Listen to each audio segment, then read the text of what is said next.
بسم اللہ الرحمن الرحیم۔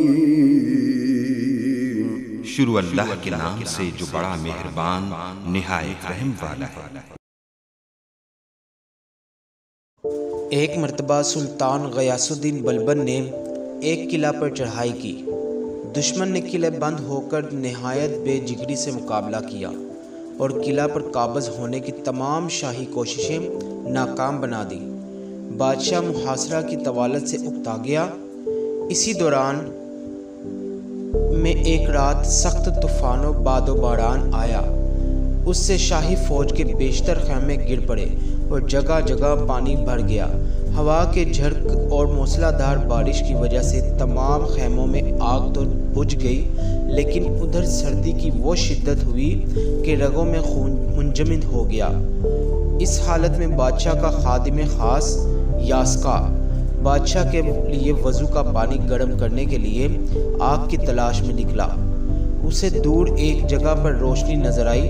وہاں پہنچا تو دیکھا کہ ایک خیمہ کھڑا تھا اور اس میں چراغ جل رہا تھا۔ اس کی روشنی میں ایک درویش سورت سپاہی قرآن کریم کی تلاوت کر رہا تھا۔ خادم پر ہیبت چھا گئی اور اسے آگ مانگنے کا کوئی ہوش ہی نہ رہا۔ درویش نے خود ہی سر اٹھا کر پوچھا، کیوں بھائی، آگ کی ضرورت ہے؟ خادم نے اس بات میں جواب دیا تو درویش نے کہا، جتنی آگ چاہیے بے دھڑک لے جاؤ۔ خادم نے خیمے کے اندر داخل ہو کر ایک لکڑی سلگائی اور شاہی ابدال خانہ میں آ کر حمام گرم کیا، لیکن اس واقعہ سے اس کے دل میں بڑی بے قراری پیدا ہو گئی۔ صبح کاذب کے وقت مشق لے کر پھر اس درویش کے خیمے میں گیا۔ دیکھا تو وہ درویش خیمے میں موجود نہ تھے۔ ادھر ادھر دیکھا تو کچھ دور ایک تالاب نظر آیا۔ وہاں موجود درویش وضو کر رہے تھے۔ خادم ایک گوشہ میں کھڑا ہو گیا۔ درویش نے فارغ ہو کر نماز فجر ادا کی اور اپنے خیمے میں آ گئے۔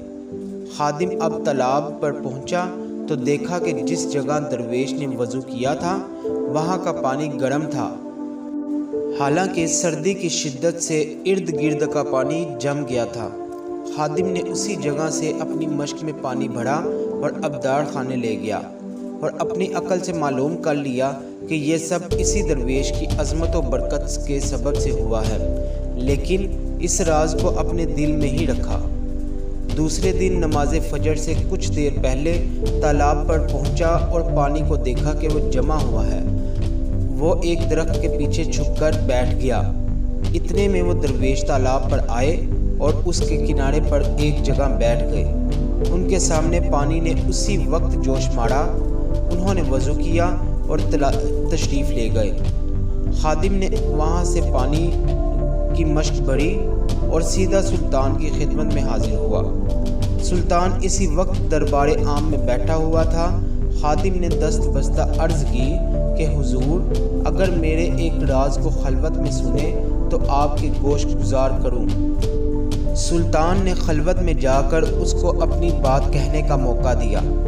خادم نے تمام واقعات منو ان سلطان کے گوش گزار کر دیے۔ سلطان بہت حیران ہوا اور خادم سے کہا کہ کل ہم بھی تمہارے ساتھ چلیں گے۔ تم میری خوابگاہ کے باہر ٹھہرو اور وقت معینہ پر مجھے جگا کر اپنے ساتھ لے کر چلنا۔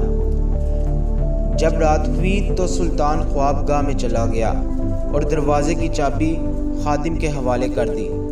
جب 2-4 گھڑی رات باقی رہ گئی تو خادم نے دروازہ کھول کر سلطان کو جگا دیا۔ سلطان مسلح ہو کر باہر نکلا اور خادم کے ہمراہ تالاب کے قریب ایک جگہ چھپ کر بیٹھ گیا۔ وہ درویش حسب معمول تشریف لائے۔ پانی نے جوش مارا۔ انہوں نے وضو کیا اور نماز پڑھ کر واپس تشریف لے گئے۔ سلطان نے جب پانی کو ہاتھ لگایا تو وہ پانی گرم تھا۔ سلطان بہت حیران ہوا اور سمجھ گیا کہ یہ درویش سپاہی کے بھیس میں کوئی مرد خدا ہیں۔ اسی وقت خادم کو ساتھ لے کر درویش کے خیمے میں پہنچا۔ وہ کلام پاک کی تلاوت کر رہے تھے۔ سلطان دستہ بستہ سامنے کھڑا ہو گیا۔ یہ ایک عجیب و غریب منظر تھا۔ ہندوستان کا فرما روا جس کی ہیبت و جبروت کا انکاف عالم میں ڈنکا بج رہا تھا، ایک بوریا نشین فقیر کے سامنے ہاتھ باندھے کھڑا تھا اور زبان سے بات نہ نکلتی تھی۔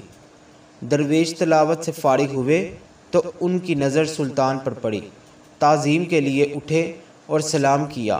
سلطان نے مؤدبانہ عرض کی کہ میری خوش بختی اور سعادت ہے کہ آپ جیسے بزرگ میرے لشکر میں موجود ہیں، لیکن اس کے باوجود افسوس ہے کہ یہ قلعہ ابھی تک فتح نہیں ہو سکا۔ آپ دعا فرمائیں اللہ تعالیٰ لشکر اسلام کو فتح عطا فرمائے۔ درویش نے ہر چند اپنے آپ کو چھپانے کی کوشش کی، لیکن سب بے سود رہا، کیونکہ سلطان جو اپنی آنکھوں سے ان کی کرامت دیکھ چکا تھا۔ سلطان کسی بھی طرح نہ مانا۔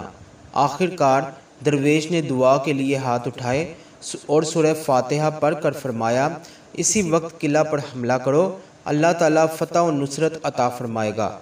سلطان خوش رخصت ہوا اور لشکر پر پہنچ کر اسی وقت قلعہ پر دھاوا بول دیا۔ محصورین نے بہت جلد ہتھیار ڈال دیے اور قلعے کے دروازے کھول دیے۔ سلطان اس فتح پر سجدہ شکر بجا لایا اور دوسرے دن برہنہ پا درویش کی خدمت میں حاضر ہونا چاہا۔ درویش کو بادشاہ کے ارادے کا علم ہوا تو انہوں نے اپنا تمام مال و اسباب فقراء میں تقسیم کر دیا اور خود ایک کمبل اوڑھ کر لشکر سے چل کھڑے ہوئے۔ بادشاہ درویش کے خیمے پر گیا تو خیمے کو خالی پایا، اور آپ کو بتاتے چلیں کہ یہ درویش خواجہ شمس الدین ترک تھے۔ وہ شاہی لشکر سے نکل کر سیدھے اپنے مرشد مخدوم علاء الدین علی احمد صابر کلیری رحمۃ اللہ علیہ کی خدمت میں پہنچے۔ پھر وہاں سے چند دن بعد ان کو پانی پت جانے کا حکم ہوا اور انہوں نے باقی زندگی اسی شہر میں اصلاح و تبلیغ کا فریضہ سر انجام دیتے ہوئے گزار دی۔